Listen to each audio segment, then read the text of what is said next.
Nah, pertanyaannya, benarkah ada dua dukungan di dalam internal PDIP sendiri dan bagaimana dukungan-dukungan ini mempengaruhi soliditas dari Partai Demokrasi Indonesia Perjuangan? Dan untuk membahasnya sudah bergabung bersama kami sore hari ini di studio ada Immanuel Ebenezer, Ketua Jokowi GP Mania maksud kami, dan juga lewat sambungan Zoom ada Henry Satrio selaku pengamat politik, dan nanti kami juga atau kami saat ini juga mengundang Firman Tenri selaku Ketua Seknas Gema Puan Peduli.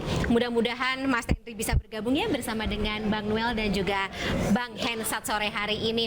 Bang Hensat, sehat ya? Sehat, alhamdulillah Fani. Tampak semangat ya Bang ya, menilik bagaimana situasi saat ini berkembang di internal Partai Demokrasi Indonesia Perjuangan atau PDIP. Tapi saya mau ke Bang Noel terlebih dahulu. Bang Noel, Dewan Kopral dibentuk kemarin ya? Iya. Isinya siapa saja sih? Kalau misalnya tadi Dewan Kolonel ini isinya para fraksi PDIP yang ada di DPR, kalau Dewan Kopral siapa aja? Dewan Kopral ini harus dilihat singkatannya dulu ya. Oke. Kopral ini Komando Perjuangan Rakyat Jelata.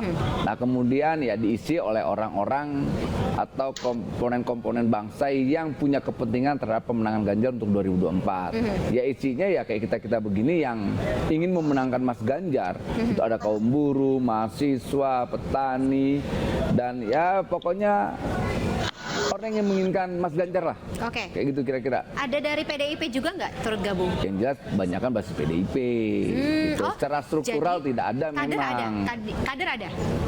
Ya karena ini bicara tentang Mas Ganjar, pasti mayoritasnya lah PDIP semua. Oke, ada Gitu. berarti ya. Iya. Tapi yang katakanlah bukan di DPR seperti itu Iya, ya. memang tidak. Karena gini, Kopral ini kan sebetulnya bahasa kalau di PDIP itu marhain lah. Kalau kita nih Kopral ini kan Komando Perjuangan Rakyat Jelata, orang rakyat jelata aja ini. Gitu, atau kaum elit lah. Itu. Jadi ya kita punya semangat lah, semangat perjuangan bagaimana memenangkan Mas Ganjar.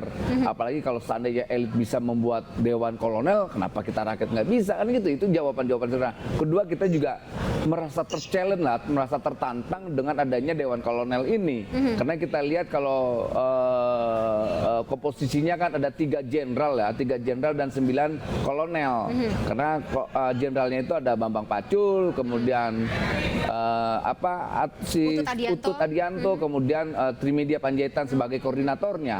Nah dari situ kita melihat bahwa ya udah kita uji aja gagasan dan program mana yang bisa memenangkan dan menggolkan para kandidatnya. Kami sudah merasa tertantang aja dalam hal ini dengan adanya Dewan Kolonel ini. Jadi bentuk Dewan Kopral ini atau katakanlah Dewan Kopral ini adalah sebagai bentuk tantangan terbuka kepada Dewan Kolonel seperti itu ya, Dewan Kopral. Walaupun namanya sebenarnya mirip-mirip tipis ya, Kolonel dan Kopral walaupun ada singkatannya tersendiri.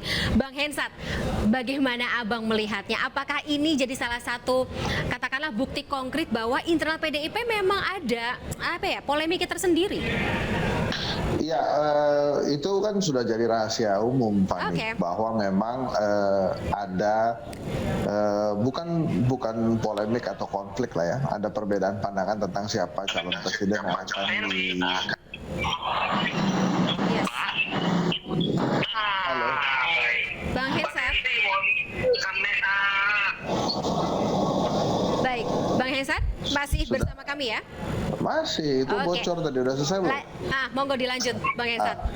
Jadi ya ada dua memang yang pendapat yang beredar di kalangan PDI Perjuangan gitu ya. Nah ada Ganjar, ada Puan Maharani. Kemudian tapi kalau kemudian kita bicara tentang Dewan Kolonel versus Dewan Kopral ini ya jadinya latah aja nih Dewan Kopral. Kata ada Dewan Kolonel, kemudian Bang Noel mendirikan Dewan Kopral gitu. Harusnya Dewan Kopralnya berdiri dari awal gitu. Karena ini kan sekarang gara-gara ada kolonel kemudian bikin Dewan Kopral. Nah, Dewan Kolonel ini memang saya dengar terstruktur hingga anak ranting tuh. Jadi artinya di dalam Dewan Kolonel ini juga udah ada Dewan Kopral tuh. namanya Bang Noel. Tapi sebetulnya yang paling menarik adalah bagaimana PDI Perjuangan menyikapi hal ini. PDI Perjuangan kan memang tegak lurus kepada ketua umumnya, dan selama ini kita lihat Bang Hensat, memang ada perbedaan perjuangan. Bang Hensat, mohon maaf saya potong terlebih dahulu. Gimana? Baik, Bang Hensat, mohon maaf saya harus terpotong terlebih dahulu karena kita harus azan, dan nanti kita setelah azan akan bergabung bersama, atau Mas Firman Tenri lebih tepatnya akan bergabung bersama kami di iNewsroom. Tetaplah bersama kami pemirsa. Baik pemirsa, Anda masih bersama kami di iNewsroom, dan tampaknya Mas Firman Tenri sudah bergabung bersama kami sore hari ini. Saya sapa terlebih dahulu Mas Firman, Mas Tenri maksud kami. Selamat sore Mbak. Selamat sore, terima kasih telah meluangkan waktu bergabung bersama kami di iNewsroom. Tapi saya harus ke Bang Noel lagi. Bang Noel, sekuat apa Dewan Kopral ini bisa membuat Pak Ganjar nantinya akan diusung oleh PDIP? Gini, kita kan berjuang itu didasari oleh keyakinan, nggak mungkin didasari oleh pesimisme. Optimisme inilah yang membuat kami yakin bahwa Mas Ganjar ini akan diusung dan didukung oleh PDIP. Karena kita lihat bahwa Ketua Umum PDIP itu Bu Megawati ini bukan ketua umum yang baru atau ketua umum yang instan. Beliau prosesnya panjang sekali dari hasil perjuangan-perjuangan yang luar biasa kita lihat. Dan kedua, PDIP akan mengambil sebuah keputusan yang memiliki atau tokoh yang memiliki elektabilitas dan juga suara gitu loh. Nah kita lihat itu ada di Mas Ganjar. Nggak mungkin saya minta maaf lah ya, kita lihat walaupun saya secara demokratik perempuan itu penting dalam ruang kosong demokrasi hari ini. Mbak Puan itu sebetulnya mudah sekali untuk menaikkan elektabilitasnya karena soal keterwakilan perempuan. Tapi kan kita sayang sekali sampai detik ini kok Mbak Puan sayang elektabilitasnya tidak naik terus gitu. Kecenderungan ya naiknya sedikit-sedikit, tapi ya nggak apa-apa lah. Tapi sekali lagi ini bentuk penghormatan saya terhadap demokrasi. Mas Tenri kayaknya sudah megang sesuatu tuh untuk mengcounter omongannya Bang Noel. Mas Tenri? Puan Maharani Presiden Mbak. Tuh. Gimana Mas Tenri? Ini konsep kita untuk menjadikan Mbak Puan sebagai presiden. Jadi gini, tadi Noel katakan PDIP, ya kan? Berarti itu tanda-tanda bahwa Mas Ganjar kalah karena nggak ada tuh PDIP, yang ada PDI Perjuangan, itu yang pertama. Yang kedua, selamat sore buat kawan saya Hensat dan juga Noel gitu. Jadi kalau yang dikatakan tadi masih bias gender tentang Mbak Puan, berarti kita tidak mengalami kemajuan dalam proses demokratisasi gitu loh. Jauh-jauh hari Mbak Mega sudah mengingatkan tentang tokoh perempuan. Nyai Kalinyamat, di Sumatera ada Malahayati, ada Cut Nyadin, ya kan? Baik. Dan bagi saya, Mbak Puan itu lengkap, dia sebagai tokoh nasional. Pertama, dia pernah menjadi eksekutor, sekarang legislator. Beliau juga dibekali dengan kemampuan lobby internasional sebagai presidensi International Parliamentary Union, ya kan? Dia bertemu dengan banyak ketua-ketua parlemen, membangun komunikasi politik, membangun diplomasi internasional. Nih, Pak Tenri, yang dibutuhkan bangsa ini pemimpin yang dekat dengan rakyat. Ini bukan persoalan jaringan internasional dan sebagainya. Tapi harus dipahami ada beberapa program-program kerakyatan dan program-program kebangsaan yang hari ini bisa dijawab oleh Mas Ganjar. Harusnya itu harus menjadi jawaban Pak Tenri sebagai relawan Mbak Puan, begitu loh Mas. Begini, dalam rakernas partai beberapa bulan yang lalu, di partai itu kan ada aturan mainnya. Ya kalau gini, kalau memang ada aturan mainnya, kenapa harus ada Dewan Kolonel? Noel itu kan itu semacam apa ya, semacam aktivitas politik, dan kehadiran Dewan Kolonel pun ditanggapi serius oleh Mbak Mega dan Mas Hasto sebagai sekjen partai. Artinya ya, publik maupun relawan yang mendorong Mbak Puan sama Mas Ganjar atau siapapun itu jangan reaktif gitu loh. Nggak ada yang reaktif. Gini Pak Henry, kita tidak ada yang reaktif, tapi gini loh, seharusnya kelompok 12 elit ini harusnya patuh terhadap putusan partai, bukan ada semacam pembangkangan partai. Apa yang dilakukan 12 kader partai ini kan bentuk pembangkangan, karena Mega kan bilang berkali-kali jangan ada manuver-manuver. Harusnya itu bisa dijawab Pak Henry sebagai relawan Puan. Adalah yang namanya kolonel di dalamnya, gitu dong melihatnya. PDI Perjuangan itu organisasi massa, dia bukan organisasi TNI. Nah, jadi tidak ada Dewan Kolonel di dalamnya. kok nggak ada? Itu sudah diakui ada kok, gimana tidak ada? Atau jangan-jangan Pak Henry tidak membaca situasi itu? Karena ini ada Pak Henry harus bisa, jangan maksudnya gini, jangan ngebohongin publik lah. Ini kan lucu, pas sudah mengalir kemudian itu diklarifikasi, tapi dia kan juga diklarifikasi juga, dia kan akhirnya ada keputusan sekjen menegur untuk bahwa Dewan Kolonel itu tidak ada. Saya di beberapa kutipan oleh pers juga ditangkap bahwa saya mendirikan Dewan Sersan Mayor untuk Mbak Puan. Ada Dewan Sersan Mayor dan saya pimpinan Dewan Sersan Mayornya. Kalau Noel dengan Ganjar Dewan Kopral, saya Dewan Sersan Mayor. Tapi ini kan kita lucuan aja Noel. PDI Perjuangan. Nggak gini, nggak bisa dong lucu-lucuan terhadap rakyat lah. Ini kan gini, ini kan pejabat negara, nggak bisa ngelucu dong. Masa mau ngelucu depan rakyat sih, nggak pantas lah. Wakil rakyat mau ngelucu. Kalau mereka mau jadi pelawak sekalian. Jangan jadi pejabat negara, itu tidak baik. Noel jangan kemudian terlalu ditarik ke hal-hal yang nggak prinsipil. Justru itu hal yang prinsipil dong. Gimana nggak prinsipilnya? Masa wakil rakyat harus ngelawak? Gimana sih logikanya? Ya kan, kalau ada Dewan Jenderal, ada Dewan yang lain, gitu. Ya. Dewan Kolonel sama Dewan Kopral. Oke. Iya, pisahkan partai dengan struktur-struktur yang tadi, gitu loh. Aha. Ini kan kreatif politik saja. Berarti jawabnya ada pembangkangan dong. Kalau kemudian Dewan Kolonel ada, ya kan, kenapa juga Noel bikin Dewan Kopral? Karena kita ngejawab tantangan itu. Loh, Kita iya. tertantang dengan Dewan Kolonel. Oke, Ya. berarti Dewan Kopral adalah katakanlah ini jawaban dari tantangan Dewan Kolonel. Kalau Dewan Kolonel sendiri apakah menerima tantangan dibentuknya Dewan Kopral seperti itu? Kalau dari Gemma Puan sendiri, Bang Henry.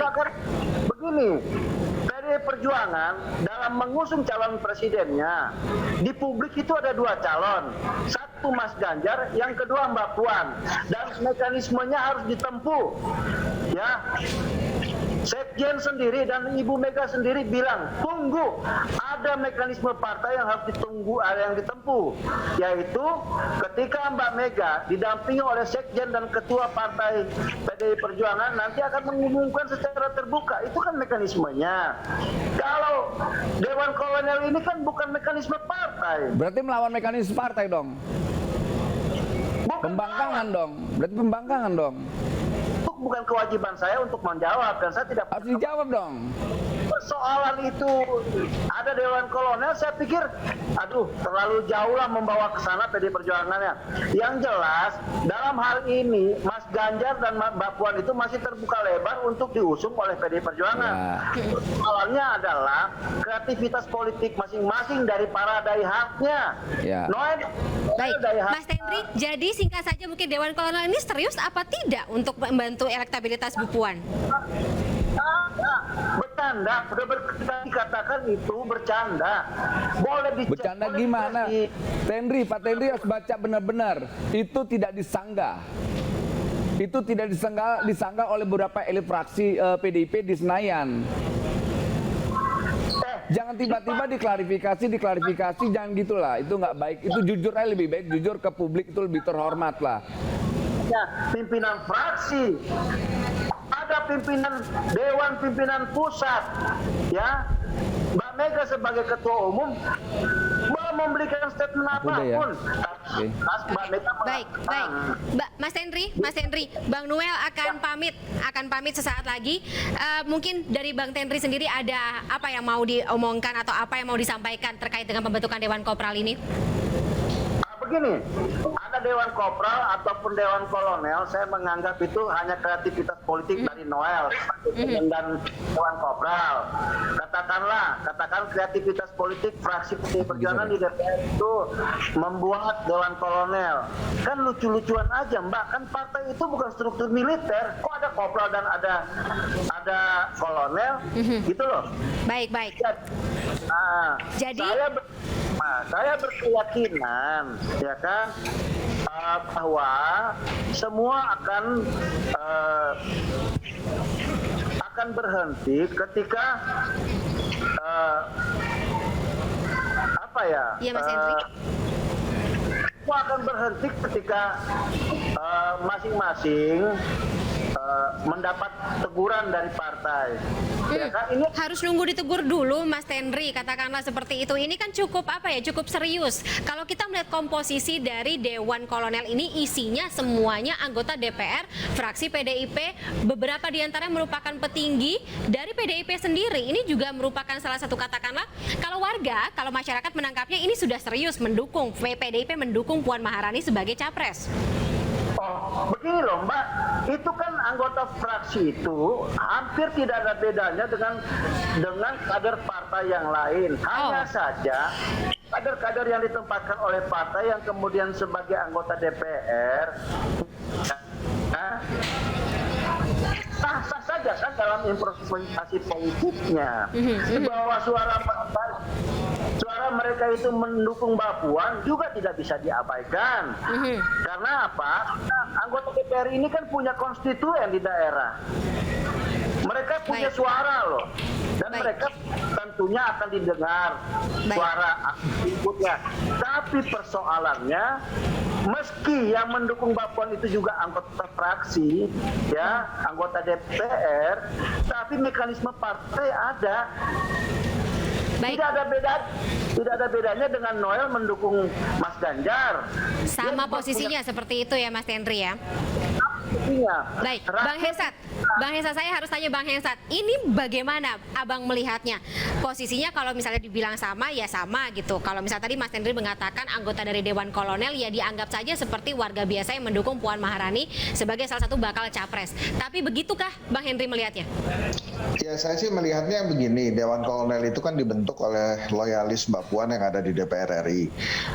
Kemudian apakah salah itu atau tidak? Menurut saya sih biasa-biasa saja, sah-sah saja, karena ini adalah bentuk loyalitas para anggota Dewan atau kader PDI Perjuangan yang berada di Dewan kepada sosok Puan Maharani. Tadi di awal saya katakan Dewan Kopral ini dibentuk Mas Noel ini sebetulnya jadi terlihat latahan dari Dewan Kolonel yang ada gitu. Kalau saya sih melihatnya begitu gitu, karena ada Dewan Kolonel kemudian latah bikin Dewan Kopral, padahal kalau ditelaah lagi dari berbagai media, isi Dewan Kolonel ini itu sampai ke struktur partai di bahkan anak ranting gitu. Nah, kalau saya menilainya begini, antara Puan dan Ganjar ya,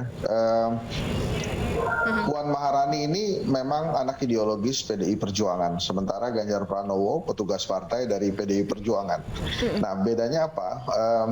Banyak tugas-tugas yang diberikan kepada Ganjar Pranowo sebagai petugas partai yang di-backing oleh atau didukung oleh Puan Maharani dan Megawati Soekarnoputri, termasuk pada saat Ganjar memenangkan Gubernur Jawa Tengah. Jadi ada beberapa hal baik yang sudah dilakukan Puan untuk Ganjar Pranowo. Nah, kemudian selain itu, saat ini Puan Maharani diberikan keleluasaan atau diberikan tugas oleh Megawati Soekarnoputri untuk melakukan safari politik berkomunikasi dengan partai-partai politik lainnya. Sementara Ganjar Pranowo diberikan tugas untuk di Gubernur Jawa Tengah. Nah, tadi menarik pertanyaannya, pernyataan dari Noel.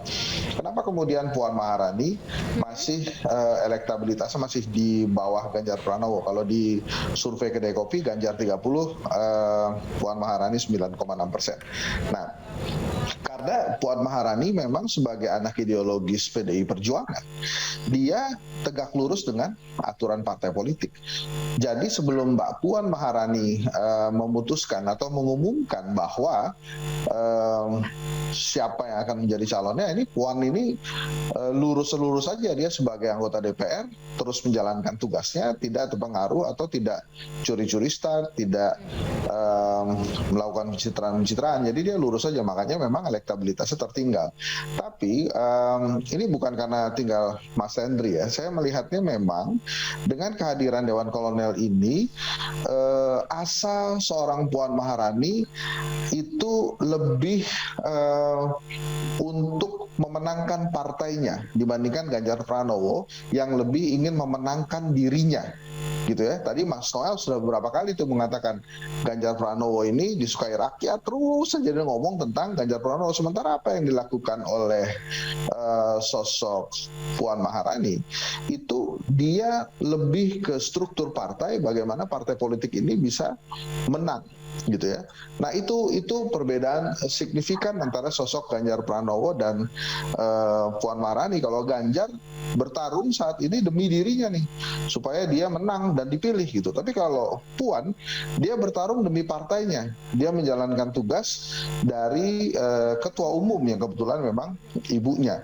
Nah, apakah kemudian sosok Puan Maharani tidak bekerja keras? Dia bekerja keras. Bahkan dia menjadi ketua DPR itu sebagai karena dia menerima suara terbanyak seluruh Indonesia, 404.000 kalau saya nggak salah. Nah, coba yang ditampilin hasil lembaga survei Kedai Kopi. Jadi saya bisa menjelaskan. Kalau hasil survei yang lain saya nggak bisa jelaskan. Itu ada di kedaikopi.co sebetulnya. Nah, gitu Fani. Jadi memang Ganjar ini ya, kalau sampai kemudian dia tidak dipilih dan kemudian berani hengkang dari PDI Perjuangan, ya ini dia lupa kulit nih, karena dia sampai di posisi ini nih karena Megawati Soekarno Putri, bahkan Puan Maharani waktu itu jadi komandan pemenangan beliau di Jawa Tengah. Kalau sampai Ganjar kemudian tidak dipilih oleh PDI Perjuangan dan berani kemudian ya.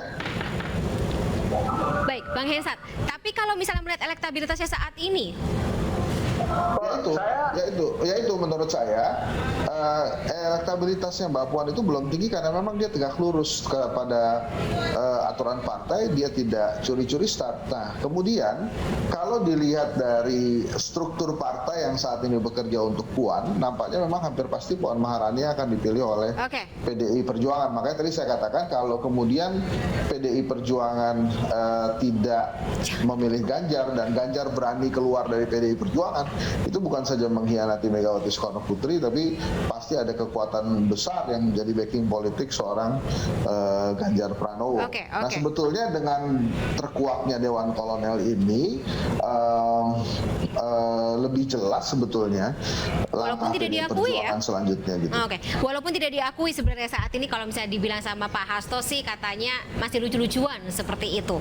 Nah, bukan lucu-lucuan, itu kan sebenarnya pergerakan internal partai yang memang dilakukan oleh para loyalis Puan sih sebetulnya. Yang kebetulan ada di DPR. Iya, jadi menurut saya biasa aja, namanya orang mau memenangkan jagoannya kan, boleh-boleh aja. Gitu. Baik. Mas Hendri, sekuat apa sih posisi Dewan Kolonel ini untuk bisa mendongkrak citra Ibu Puan ke depannya ya? Kalau misalnya kita melihat bagaimana elektabilitas yang beredar saat ini di berbagai lembaga survei, Bu Puan masih bisa dibilang ketinggalan dibanding calon-calon atau bakal calon yang lain. Ya, itu memang disadari betul ya oleh hampir semua struktur partai. Saya sepakat dengan Hensat tadi bahwa ini kerja simultan Mbak Puan untuk memenangkan PDI Perjuangan sebagai partai politik dan dirinya sendiri sebagai calon wakil presiden, kan begitu. Jadi saya tadi mengatakan di awal